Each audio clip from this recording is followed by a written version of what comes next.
And right now, we want to take you live to Scarborough. That's where mayoral candidate Anthony Furey is making a campaign announcement. We'll listen in live. I'm so excited to share with you today my platform for my campaign to be the next mayor of Toronto.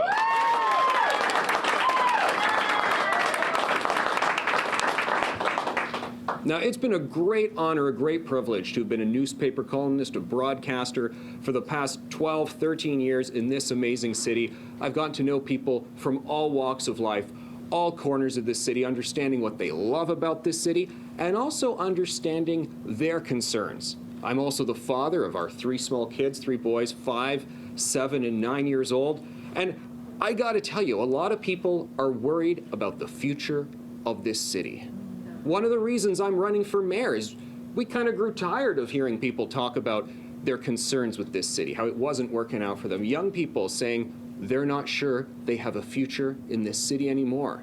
Young people saying that they're tired of going to the parks and the playgrounds and having to scan them for needles before they let their kids play. I've had that experience too many times as a parent, haven't we? We've had that experience a number of times. Very frustrating to see these issues of decay. People on fixed income, seniors talking about how the affordability crisis is just not working for them. They can't pay any more for their grocery bills. They can't pay any more for their taxes. I've also heard from so many seniors who say they used to go downtown for lunch, to see a show, for dinner. They're not doing it anymore. They don't feel safe anymore in this city.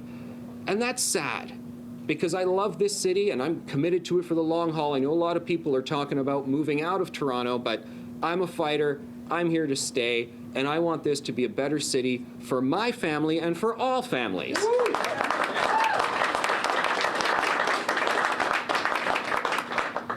So what's happened to the city that we love? That we have these concerns now, that folks of all walks of life in this amazing city feel like Toronto is starting to slip, that it's less of an attractive place for people to buy a home, for businesses to invest in, to grow the local economy. Because we can't share the wealth if we don't first build the wealth, and we got to do all we can to bring more investment to Toronto, create more jobs and opportunity.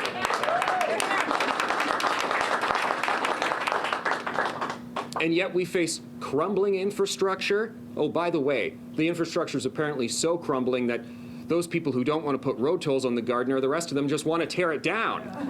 Nah, I don't think so. I am not tearing down the Gardiner.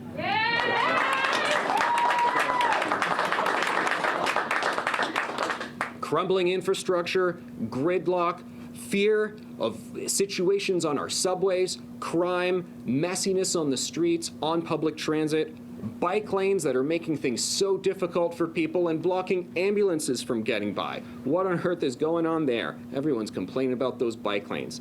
Needles in the playgrounds, like I said. Tents in parks like we haven't seen before. Broken trash bins such that the basics are just not being done anymore. The potholes just aren't getting filled like they used to do. I love this city, but unfortunately, Toronto feels like a city in decline. Yes. And this is unfortunate, because I had a great carefree youth in Toronto. I loved going all across the city, gallivanting all around. I bicycled all across Toronto without a single bike lane. I managed to do it then 20 years ago. I don't know how they can't do it now. And I think right now we have a clear choice in this mayoral election. And now is a time for choosing. Yes.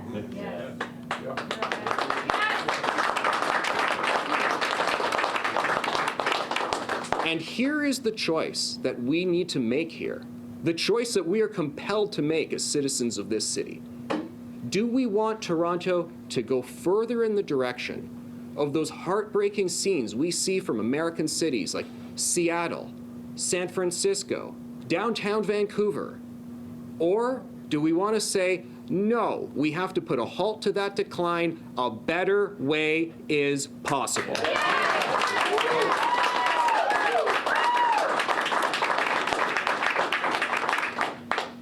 Now, I also think there are 2 clear choices in this race. Now, I'm no longer a political commentator like I was for many years. I'm now on the other side. I'm running for office. But I've seen some of those commentators out there on their panels say that there are 2 politicians out there who are very authentic, who are true to themselves, who know what they think about this city, know what they want to do. They didn't create their policies in focus groups or through polling. They created them because they're passionately what they want to do, and these people are rooted by conviction. And those two people who have two clear visions for this city are Olivia Chow and myself. Now, I think we know the other candidates running against me for mayor have been in positions of power, positions in this city where I think they kind of caused a lot of the problems that we have seen right now. But I also think that a vote for Olivia Chow is a vote, and I'll leave it up to the commentators to say how you describe that, far left or socialist, I don't know, whatever the term is. I think the direction that Toronto would head in under another option could be a direction where we see more drug injection sites all over our city, worse traffic, a bike lane on every single person's driveway, pretty much. More money taken out of your pockets, highways torn down, basically Toronto in further decline. Yes. Yes. Yes. Absolutely. Absolutely. Look, but I am not here to talk about someone else's candidacy. I am here to talk about my vision, and I know the vision we all share for a brighter future for Toronto.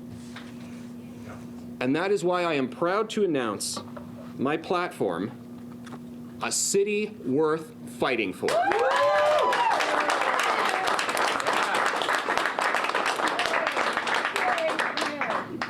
And as mayor of Toronto, my commitment to you, my priorities to you are that I will hire 500 more police officers.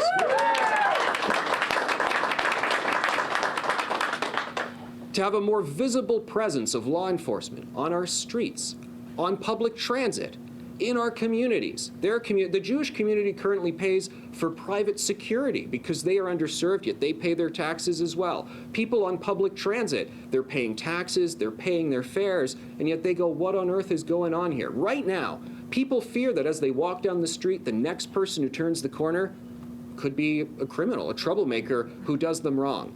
I want to change things around, the attitude in this city, so people think, so the bad guys think, the next person who turns the corner could be a police officer.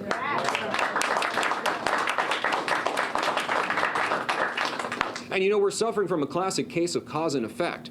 People say, Furey, 500 police officers, that's a lot. It's not a lot. That just brings us back to what we were at in 2014. We've gotten rid of police officers, and now they can't respond to calls, they can't deal with these issues, and that is really what's going on here. Now, I have also pledged, and this is an issue that I think, wow, the numbers show that like 80% of people agree with me, but there's like 2 or 3% of people who really get passionate about this in the other direction, but I don't care. I'm going to stand up for the regular folks and say, no more bike lanes on major roads.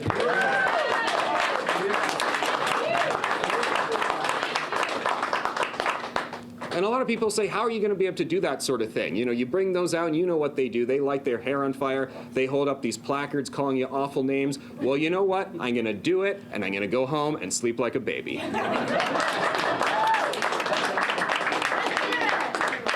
Because that's what this campaign is all about. Common sense policies that regular folks all across the city, right here in Scarborough, North York, Etobicoke, the things that they want to see in their city. That's what it's about, standing up for the silent majority, for the hardworking people who are just too busy working, paying their taxes, stuck in traffic, looking after their kids, to go down to City Hall and cause a stir and cause a ruckus. It's time to take back the city from those fringe activists and return it to the regular, decent people all across Toronto.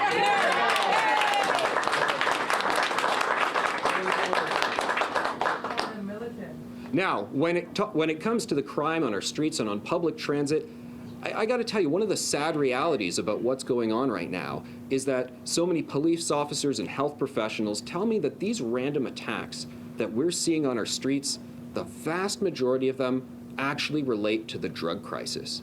People who tragically have lost their way in life, are troubled in the drug crisis, and they're causing so much of this violence on our streets.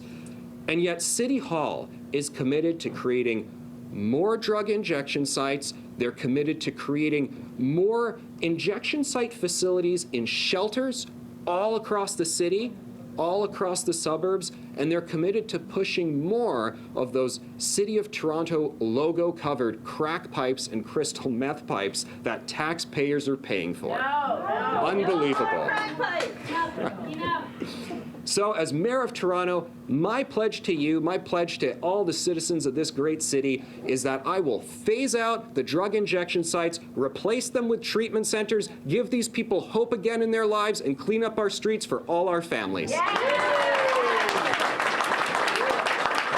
Okay, we've been listening to mayoral candidate Anthony Furey releasing his campaign platform in Scarborough this hour at a hotel, really saying there are two choices in this election. It's Olivia Chow versus him. If you choose Olivia Chow, he says that Toronto will be in more decline as it's on the path to right now.